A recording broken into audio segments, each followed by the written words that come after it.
నేరస్తునికి కూడా ప్రాథమిక హక్కులు ఉంటాయా? ఒక నేరం చేసి జైలు జీవితం అనుభవిస్తున్న వ్యక్తికి ఫండమెంటల్ రైట్స్ ఉంటాయా? ఈ ప్రశ్న ఎందుకు ఉత్పన్నమవుతుందంటే మనం చూస్తున్నాం, చిటికి మాటికి ఫండమెంటల్ రైట్స్ను భగ్నం చేసే రీతిలో వ్యవస్థలు వ్యవహరిస్తున్న తీరు చూస్తున్నాం. నిందితుడిగా ఉన్న సమయంలో, అక్యూజ్డ్గా ఉన్న సమయంలోనే బెయిల్ రాకుండా చేస్తున్నారు. Bail is a rule, jail is an exception అన్న సుప్రీంకోర్టు తీర్పు పక్కకు పడేస్తున్నారు. చాలా చిన్న చిన్న అంశాలకు కూడా ఒక ట్వీట్ చేస్తే రాజద్రోహం లాంటి కేసులు పెడుతున్నారు. ఇటీవల మనం Prabir Purkayastha news click editor case చూసాం. కనీసం ఎందుకు అరెస్ట్ చేస్తున్నారో కూడా, గ్రౌండ్స్ ఆఫ్ అరెస్ట్ కూడా నిందితుడికి కానీ నిందితుడి లాయర్కి కానీ ఇవ్వకుండా అరెస్ట్ చేశారు. దీన్ని సుప్రీంకోర్టే ఈ అరెస్ట్ చెల్లదు అని తీర్పు చెప్పింది. కానీ ఈలోగా ఆ నిందితుడిగా ఉన్న ప్రబీర్ పుర్కాయస్తా 7 నెలల పాటు జైల్లో ఉన్నాడు. 75 ఇయర్స్ వయసులో, 75 ఏళ్ల వయసులో జైల్లో ఉన్నాడు. అండర్ ట్రయల్స్ కూడా ఏళ్ల తరబడి యుఏపిఏ చట్టం కింద జైల్లో ఉంటున్నారు. డాక్టర్ సాయిబాబా ఒక ఉదాహరణ, ఇప్పుడు ప్రబీర్ పుర్కాయస్తా ఒక ఉదాహరణ. యుఏపిఏ చట్టం, యుఏపిఏ పిఎంఎల్ఏ లాంటి చట్టాల్లో అండర్ ట్రయల్సే నెలల తరబడి జైల్లో ఉంటున్నారు. తర్వాత కన్విక్షన్ రేటు చాలా నామినల్, నెగ్లిజిబుల్. మనీష్ సిసోడియా చాలా కాలంగా జైల్లో ఉంటున్నారు. సో ఈ పరిస్థితి ఉండడం అంటే అర్థం ఏంటి? ఒక 2 ఇయర్స్ తర్వాత, 1 ఇయర్ తర్వాత జైల్లో ఉన్నాక నిర్దోషి అని కోర్టు ప్రకటిస్తుంది. అంటే ఆ ఏడాది పాటు తనకున్న ఫండమెంటల్ రైట్ అన్న రైట్ టు లిబర్టీ, స్వేచ్ఛగా జీవించడానికి కోల్పోయినట్లే కదా. నేర విచారణకు అవసరమైతే తప్ప నిర్బంధించకూడదు అని కాన్స్టిట్యూషన్ స్ఫూర్తి చెప్తుంటే, కోర్టు తీర్పులు చెప్తున్నా, కఠినమైన చట్టాల పేరిట జైల్లో పడేసి ఏళ్ళ తరబడి విచారణకు కూడా నోచుకోకుండా ఉంటున్న సమయంలో ఈ ప్రశ్న ముందుకు వచ్చింది.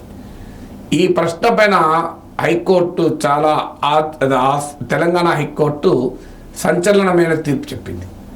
నేరస్తునికి కూడా ఫండమెంటల్ రైట్స్ ఉంటాయి. A convict also has fundamental rights అని. కేసు ఏంటంటే 2012లో చర్లపల్లి జైల్లో జీవిత ఖైదు అనుభవిస్తున్నటువంటి వ్యక్తిని మరో ఖైదీ, అదే జైల్లో ఉన్న తోటి ఖైదీ హత్య చేశాడు.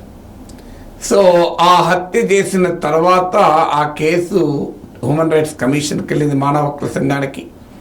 ఆ బాధితుని భార్య హ్యూమన్ రైట్స్ కమిషన్కి వెళ్ళింది.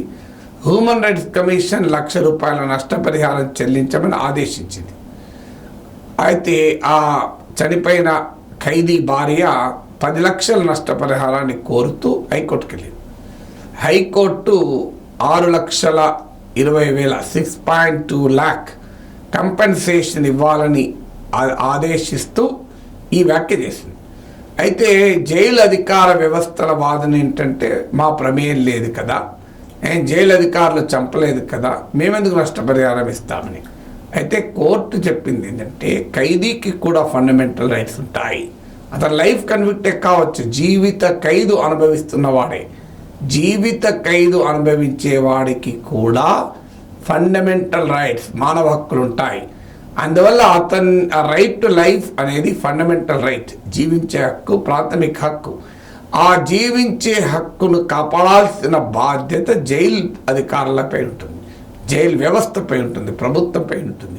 ఎందుకంటే జైల్లో ఉన్నాడు గనక అతని భద్రత చూడాల్సిన బాధ్యత కూడా ప్రభుత్వ జైలు వ్యవస్థపైనే ఉంటుంది. ఇది హైకోర్టు చెప్పింది. అందువల్ల నిందితులే కాదు, నేరస్తులకు కూడా ఫండమెంటల్ రైట్స్ ఉన్నప్పుడు ఇక నిందితులకు ఉండదా? ఓ చంద్రబాబు నాయుడుకు బెయిల్ కానీ, కేజ్రీవాల్కి బెయిల్ కానీ, ఇక మనీష్ సిసోడియా, కవిత, ఇలా ఎవరి బెయిల్ విషయంలో ఇదే వర్తిస్తుంది.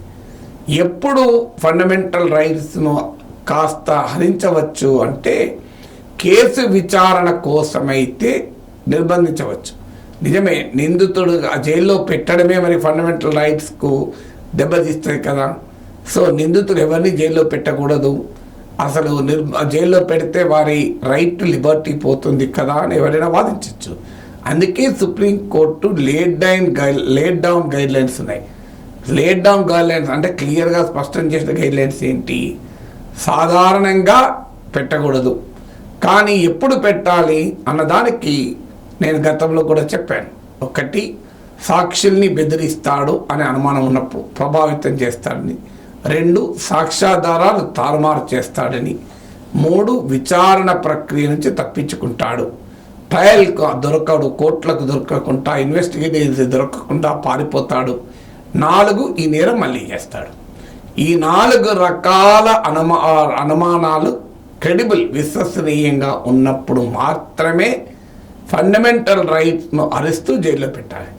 ఈ 4 సందర్భాల్లో లేనప్పుడు జైల్లో పెట్టకూడదు, విచారణ పిలిపించాలి. కానీ ఇప్పుడు అలా కాకుండా అండర్ ట్రయల్, విచారణ సమయంలోనే ఏళ్ళ తరబడి జైల్లో ఉంటున్నాడు. The process is the punishment అనే రీతిలో ఉంది. అందువల్ల హైకోర్టు తీర్పు భారతదేశ క్రిమినల్ జ్యూరిస్ప్రుడెన్స్, నేర విచారణా వ్యవస్థల్ని బలోపేతం చేస్తే ఒక ప్రజాస్వామిక స్ఫూర్తితో ఇచ్చిన తీర్పు.